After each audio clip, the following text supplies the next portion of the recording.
Baik, Assalamualaikum warahmatullahi wabarakatuh, dan selamat pagi untuk yang menyaksikan di pagi hari, selamat siang bagi yang menonton di siang hari, dan selamat malam untuk yang menonton di malam hari. Kali ini kita akan belajar tentang teks persuasif dalam pelajaran bahasa Indonesia. Oke, kita langsung saja. Apa saja yang akan kita pelajari pada video kali ini? Yang pertama, yakni pengertian teks persuasif. Lalu yang kedua, kita akan belajar tentang ciri-ciri teks persuasif. Ketiga, struktur dan kaidah menulis teks persuasif. Dan yang terakhir, kita akan sama-sama melihat contoh teks persuasif tersebut. Untuk yang pertama tentang pengertian. Nah, kalau tak kenal, maka tak sayangkan. Berarti kita harus paham dulu apa yang dimaksud dengan teks persuasif. Baik, teks persuasif adalah teks yang menyajikan sudut pandang tertentu untuk membujuk pembaca. Jadi, persuasif itu berarti membujuk, meminta, atau boleh juga dibilang memerintah ya. Tapi pendekatannya lebih kepada membujuk ya. Nah, teks persuasif ini memiliki tujuan untuk meyakinkan pembaca bahwa ide, bahwa gagasan, atau pendapat di dalam tulisan yang dibuat oleh si penulis itu benar dan terbukti, gitu ya. Jadi di dalam teks persuasif tersebut, penulis memberikan uh, apa ya pembuktian bahwa hal yang dia bahas itu adalah benar dan terbukti. Apa tujuannya? Tujuannya ialah membuat pembaca melakukan apa yang menjadi ajakan dari tulisan tersebut. Gitu ya. Selanjutnya, apa saja ciri-ciri dari teks persuasif tersebut? Yang pertama, itu berisi data dan fakta. Nah, seperti diketahui, tujuan utama dari teks persuasif ini adalah untuk mempengaruhi pembaca, mempengaruhi untuk mengikuti apa yang menjadi pemikiran atau ajakan dari si penulis, gitu ya. Jadi, data dan fakta ini sangat penting peranannya sebagai alasan ya dalam boleh dicatat poinnya ini. Jadi, data dan faktanya itulah yang dipakai untuk memperkuat alasan-alasan yang mendukung isi dari tulisan tersebut. Oke, sekali lagi, data dan fakta itulah yang menjadikan alasan kuat yang mendukung isi dari tulisan tersebut. Makanya harus berisi data dan fakta. Selanjutnya, argumen harus meyakinkan pembaca. Argumen, pendapat, ya, yang dalam artian teks persuasif ini itu berusaha untuk meyakinkan pembacanya untuk melakukan atau mempercayai yang ditulis oleh penulis. Nah, oleh karena itu, tulisan ini biasanya menggunakan kata-kata penghubung yang argumentatif, ya, penuh dengan komentar-komentar untuk mengomentari data dan fakta tersebut, lalu mengarahkan atau membujuk pembaca melalui argumen-argumen yang disampaikan oleh penulis tersebut. Selanjutnya, berisi kata-kata bujukan. Jadi teks ini menggunakan kata-kata bujukan ya, dan kata kerja imperatif. Imperatif artinya mengomandoi, boleh juga dalam artian memerintah ya, meminta ya boleh. Nah, seperti ayo, kata mari, itu ada banyak digunakan dalam teks persuasif. Ada juga lakukanlah, penting, harus, sepentasnya, jadikanlah. Nah, jadikanlah itu kan kalimat perintah sebenarnya. Hendaknya waspadalah gitu. Itu adalah sebuah kalimat perintah, juga termasuk kata-kata bujuknya. Oke, selanjutnya menghindari konflik. Nah, meskipun tujuan penulis untuk membujuk pembacanya, tetapi yang harus dihindari adalah konflik ini karena bahaya ya.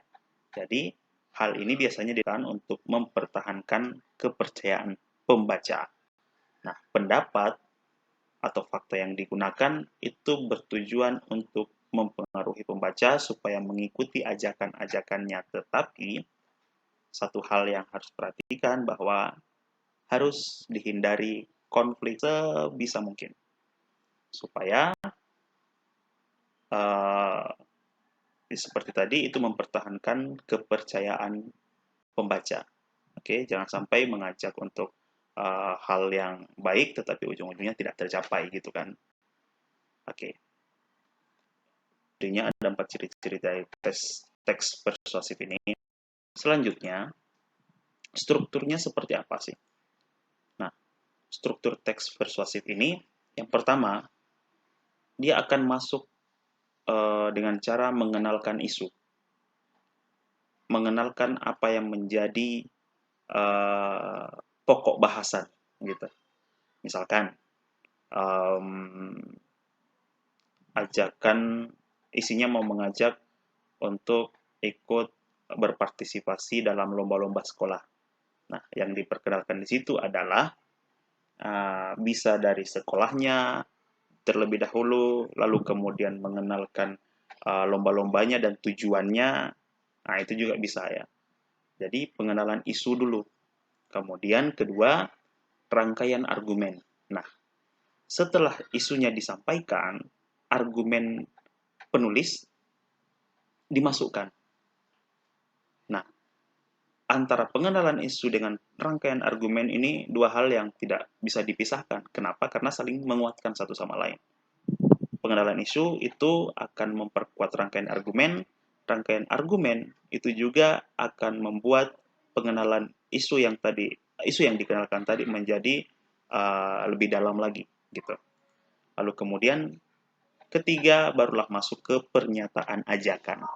Nah, ada tadi kata-kata seperti ayo, mari, lakukanlah, penting untuk sekian bla bla bla dan sebagainya.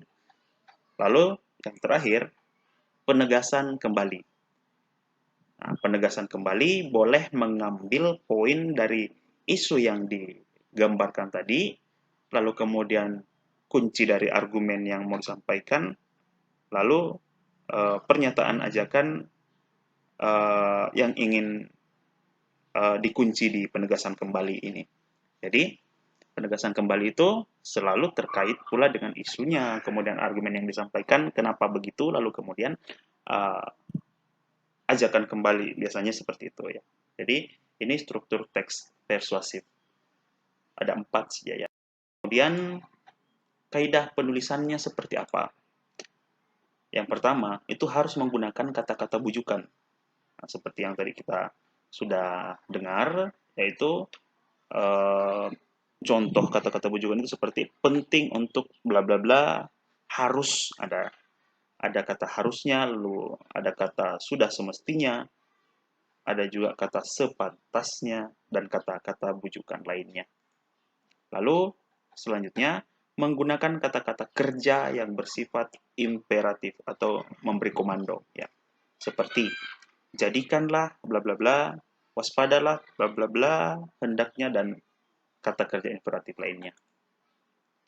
Ketiga, menggunakan kata-kata istilah sesuai topik yang dibahas. Misalkan, membahas tentang pendidikan, berarti istilah-istilah yang dipakai adalah istilah-istilah yang berkaitan dengan pendidikan, gitu ya. Lalu kemudian kalau ekonomi berkaitan dengan istilah-istilah ekonomi juga, ya. Jadi disesuaikan begitu. Kemudian menggunakan kata-kata penghubung yang bersifat argumentatif. Jadi seperti apa contohnya? Ada kata sebab. Jadi mengemukakan pendapat lalu kemudian mengomentarinya. dengan argumen ya, argumentatif. Makanya dibilang argumentatif. Nah, seperti kata sebab, ada kata-kata itu di dalamnya, lalu kemudian jika karena, ada juga dengan akibatnya, lalu ada juga oleh karena itu, dan kalimat penghubung argumentatif ini. Oke, itu saja. Kita masuk ke contoh teks persuasif. Nah, yang pertama ini adalah pengenalan isu dulu. Pengenalan isu, lalu kemudian rangkaian argumen, lalu kemudian selanjutnya uh, kalimat ajakan, lalu penguatan. Yang pertama pengenalan isu dulu. Kita baca, sampah merupakan isu yang cukup meresahkan di Indonesia. Rasanya masih terlalu banyak sampah kecil berserakan di sekitar kita. Terkadang banyak orang menyepelekan bahwa sampah kecil itu tanpa mengetahui dampak yang akan ditimbulkannya. Sekecil apapun sampah ya sampah. Nah, isu yang mau dibangun adalah bahwa sampah adalah isu yang cukup meresahkan di Indonesia. Meskipun disepelekan, sampah tetap sampah gitu ya. Nah, ini pengenalan isunya mulai dikenalkan di bagian pertama. Lalu kemudian rangkaian argumen. Pada bagian ini Anda mengomentari isu tadi. Nah, kita baca sama-sama.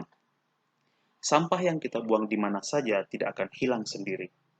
Apalagi jika sampah tersebut merupakan sampah anorganik atau sampah yang tidak dapat diuraikan oleh tanah. Namun, bukan berarti kita dapat membuang sampah organik kemana saja. Sampah terurai tetap tidak akan menghilang secara instan. Membuang sampah di mana saja tetap beresiko mengundang penyakit yang tidak diinginkan. Jadi dia mengomentari sampah tadi, isu sampah tadi, lalu kemudian memberi argumen juga terhadap orang-orang yang terkadang menyepelekan sampah kecil itu tanpa mengetahui dampaknya ya, seperti yang disampaikan pada pengenalan isu tadi. Lanjut, belum lagi dampak langsung yang membuat kita tidak nyaman. Baunya akan sampai ke hidung kita juga yang membuangnya. Sebelum mengeluh, keluhkanlah diri sendiri yang tidak membuang sampah ke tempatnya. Jadi imperatifnya masuk ya. Keluhkanlah. Gitu. Oke, jadi banyak kata-kata yang seperti ini di dalam teks persuasif. Pernyataan ajakan. Nah, karena sudah menyampaikan argumennya tadi, maka dilanjutkan dengan pernyataan ajakan. Oleh karena itu, buanglah sampah pada tempatnya. Ini ajakannya. Sesederhana itu, maka berbagai dampak negatifnya akan terhindarkan.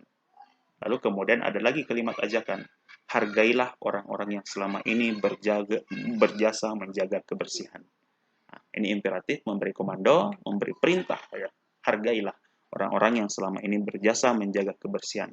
Tetapi meskipun memberi perintah, ini menghindari konflik. Kenapa? Karena disampaikan dengan gaya yang sopan. Beda lagi kalau misalkan kalimatnya ditulis, maka kamu itu harus menghargai orang-orang yang berjasa. Itu berbeda lagi ya. Beda lagi ya. Oke. Mereka bangun dan bekerja jauh lebih awal dari kita. Kedinginan, kelelahan, karena ulah kita yang membuang sampah sembarangan. Oke, jadi ada alasannya di setelahnya. Sudah disampaikan secara sopan, ditambahkan lagi dengan alasan untuk memperkuat ajakan tadi, gitu ya. Jadi untuk konflik itu akan terhindarkan saat itu. Lalu kemudian yang terakhir penegasan kembali. Nah, penegasannya itu ditulis seperti ini, kita baca sama-sama. Menghargai mereka sama dengan kita menghargai diri sendiri, karena saat kita membuang sampah sembarangan, kita akan menjadi pribadi yang kotor seperti sampah itu sendiri. Gitu. Jadi penegasan kembali. Terakhir, mari buang sampah pada tempatnya dan jagalah kebersihan. Oke. Jadi mantap sekali ya penegasannya. Oke, jadi seperti itu penegasan kembali, pernyataan ajakan sudah semua dijelaskan. Selanjutnya, sudah berakhir. Terima kasih sudah menonton video ini, semoga bermanfaat untuk teman-teman semua. Semoga bisa membuat teks persuasif yang baik. Jika dalam pembuatannya ada kendala, silakan tonton lagi video ini kembali ya sambil membuat teksnya. Oke. Terima kasih sekali lagi. Assalamualaikum warahmatullahi wabarakatuh dan sampai jumpa di video selanjutnya.